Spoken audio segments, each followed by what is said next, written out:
So, అసలు మోకాళ్ళ నొప్పులు స్టార్ట్ అయిన వెంటనే ఈ పీఆర్‌పీ ఏదన్నా చేయించుకున్నారు అనంటే వాళ్ళకి రిలీఫ్ ఉంటదా? లేదు అనంటే ఏదో గోలి యేసుకొని ఎళ్ళిపోద్దాం అంటారు.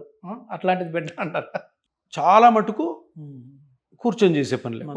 కొంతమంది నిలబడి చేస్తారు. మొత్తానికి లేడీస్ అందరికి ఫ్యాన్ అయిపోతారు సార్ మీరు ఈ మాట చెప్పారంటే. లేడీస్ కోపం కూడా వస్తుంది నా మీద. నేను పని చేయొద్దు అంటాడు.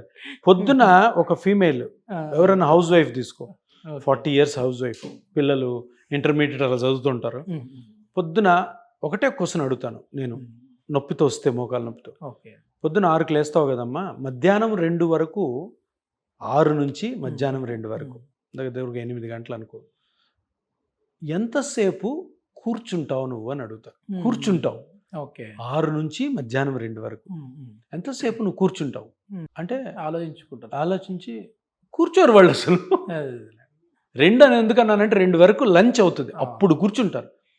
ఆ పార్ట్ ఏదైతే డ్యామేజ్ అయిందో, ఒకవేళ కార్టిలేజ్ అయితే కార్టిలేజ్, లిగమెంట్ అయితే లిగమెంట్, మెనిస్కస్ పీఆర్పీ చేసుకోవడం ఉత్తమము. అది ఒకటే ట్రీట్మెంటు, పెయిన్ కిల్లర్స్, ఫిజియోథెరపీ తర్వాత.